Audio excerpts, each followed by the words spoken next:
Hello everyone, welcome to our YouTube channel.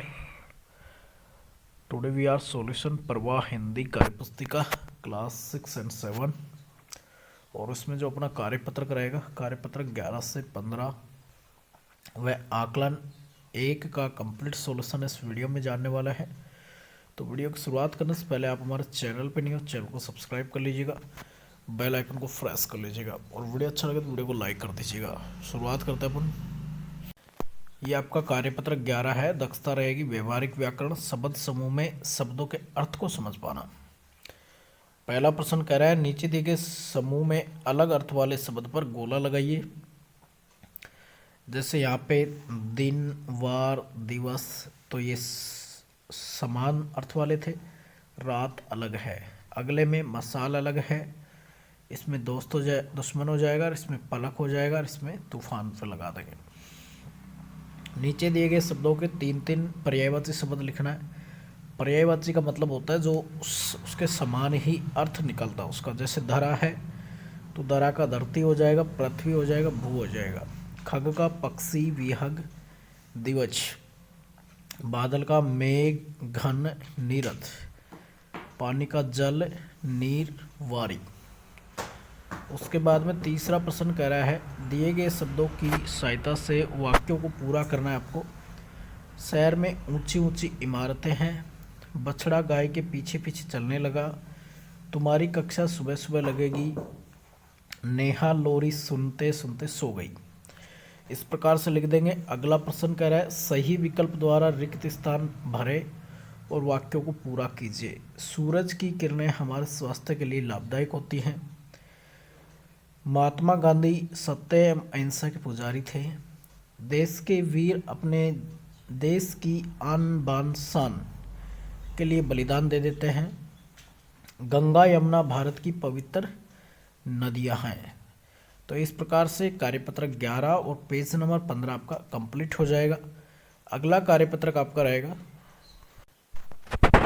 कार्यपत्रक 12 है। दक्षता रहेगी व्यवहारिक व्याकरण, मात्रा और संयुक्त वर्णों का प्रयोग कर पाना। दी गई वर्ग पहली से शब्द छाट कर आपको लिखने। यहाँ पे देखो जैसे ज्ञान दे रखा है, ये वाला ज्ञान हो गया। फिर भाग्य है तो भाग्य, मुख्य, मूर्ख, चित्र, नल, मंत्री, कल, मुद्रक, प्रजा, ये सारे इसमें आपको मिल जाएंगे और इनको क्या करना है, गोला करना है आपको इस प्रकार से। प्रश्न संख्या 2 कह रहा है दिए गए शब्दों को शुद्ध करके लिखिए। आपको शुद्ध करके लिखना है।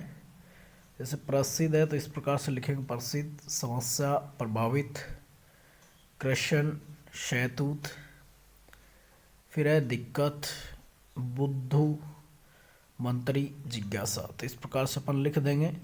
फिर इसमें री की मात्रा लगाकर शुद्ध करवा रहा है तो ये कृपा हो जाएगा। वृक्ष, पृष्ठ, ग्रह, मर्ग, कृपाण, घृणा, अमृत, भृगु, कृषि, दृढ़, कृतज्ञ। इस प्रकार से अपन री की मात्रा लगा के इसको पूरा कर देंगे।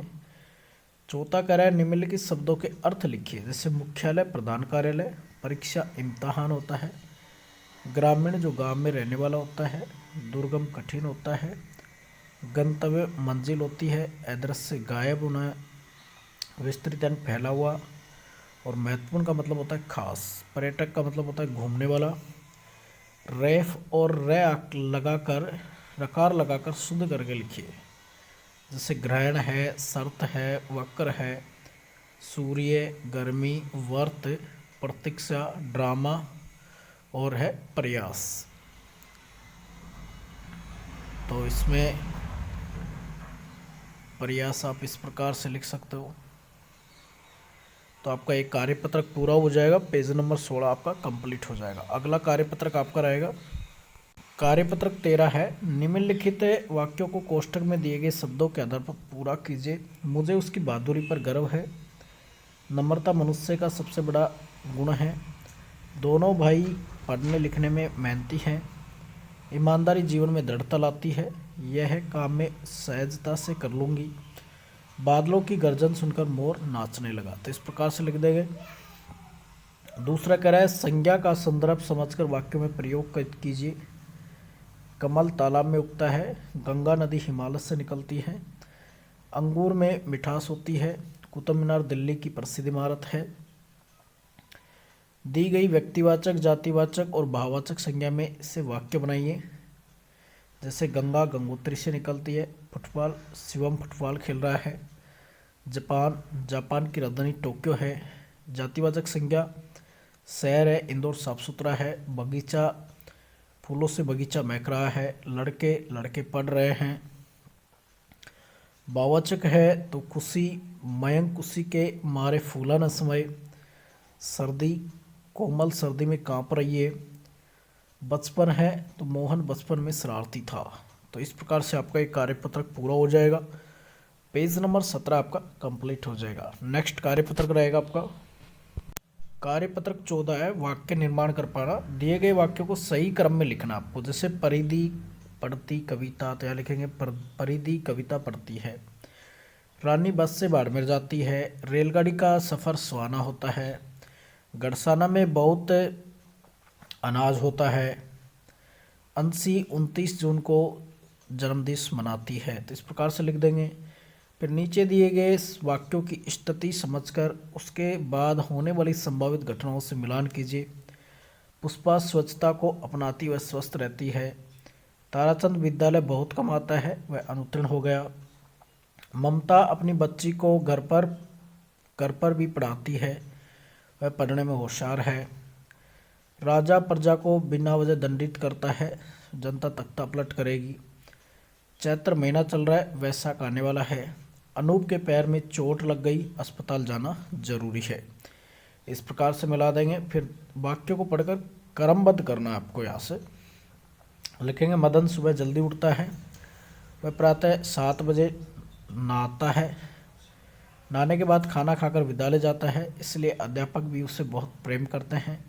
वह मन लगाकर पढ़ता है और अध्यापकों का सम्मान करता है। तो इस प्रकार इसको लिख देंगे और भी आगे पीछे आप इसमें कर सकते हो। आप सुबह 8 बजे से 10 बजे तक क्या क्या करते हैं, तो ये अपने खुद के अकॉर्डिंग भी लिख सकते हो।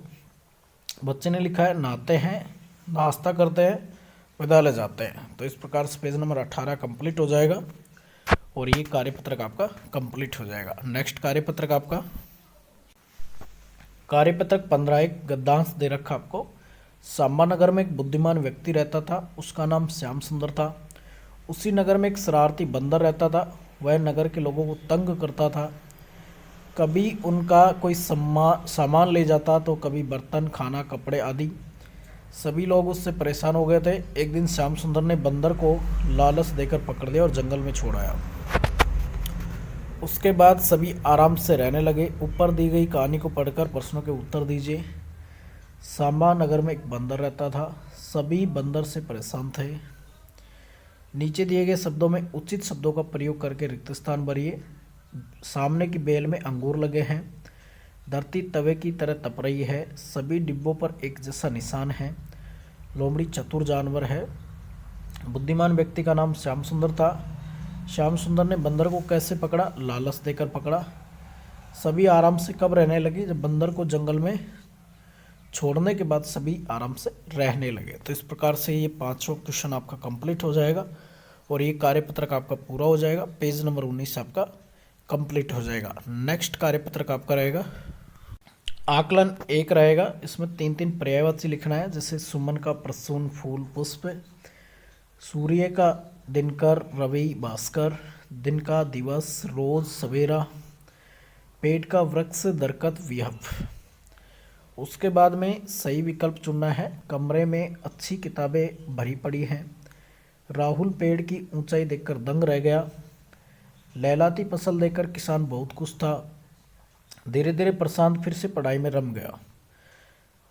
तीसरा प्रश्न कह रहा है अशुद्ध को शुद्ध करके लिखना है। तो यहाँ लिखेंगे पुरस्कार, कवित्री, सम्मान, ऋषि, परीक्षा, तबीयत। दिए गए वाक्यों को सही क्रम में लिखिए। चंद्र पढ़ने में होशियार है। मोहित कल अलवर से आएगा। विशाल ने परीक्षा में अच्छे नंबर प्राप्त किए। अंकिता खुशमिजाज है। निम्नलिखित शब्दों का अर्थ लिखिए। प्रेरक का मतलब होता है हौसला बढ़ाने वाला। गणितज्ञ, गणित को जानने वाला। महत्वपूर्ण, उपयोगी। तो इस प्रकार से ये आपका आकलन 1 कंप्लीट हो जाएगा। अगला है आपका आकलन एक ही है, इसमें गद्यांश दे रखा है, हमारा भारत देश विश्व का 7वां सबसे बड़ा देश है। इसको आपको रीड करना है और इसी में फिर छठा क्वेश्चन कह रहा है भारत विश्व का कौन सा बड़ा देश है, तो 7वां है। विश्व का सबसे ऊंचा पर्वत है हिमालय। भारत को अनूठा देश माना है, भौगोलिक आधार पर माना है। 9वां प्रश्न है विश्व का समानार्थी शब्द नहीं है, तो संसार भी है, दुनिया भी है, जगत भी है, भारत नहीं है। तो ये समानार्थी शब्द नहीं है, तो इसमें भारत सही हो जाएगा। गद्यांश के आधार पर भारत की विशेषताएं लिखिए, ये देख के आप गद्यांश से लिखोगे। तो इसमें देखो भारत है, हमारा भारत देश विश्व का 7वां सबसे बड़ा देश है। इस देश पर प्रकृति ने अपना भरपूर प्रेम और सौंदर्य लुटाया है। इसके अलावा जंगल, पठार, मरुस्थल, कच्छारी भूमि, सुंदर घाटियाँ आदि सभी कुछ भारत की शान है। तो इस प्रकार से आपका ये आकलन एक कंप्लीट हो जाएगा। तो आज के इस वीडियो में अपन ने जाना कार्यपत्रक 11 से 15 व आकलन 1 का कंप्लीट सॉल्यूशन इस वीडियो में जाना। तो आई होप यू आपको वीडियो काफ़ी हेल्पफुल होगा। तो वीडियो को लाइक कर दीजिएगा, चैनल पर नहीं हो चैनल को सब्सक्राइब कर लीजिएगा। इससे पहले के कार्यपत्रक देखने के लिए चैनल को विजिट कीजिएगा और वीडियो अच्छा लगे तो अपने दोस्तों के साथ शेयर जरूर कर दीजिएगा। तो वीडियो को लास्ट तक देखने के लिए धन्यवाद। मिलते हैं कोई नए वीडियो के साथ, तब तक के लिए जय हिंद, वंदे मातरम।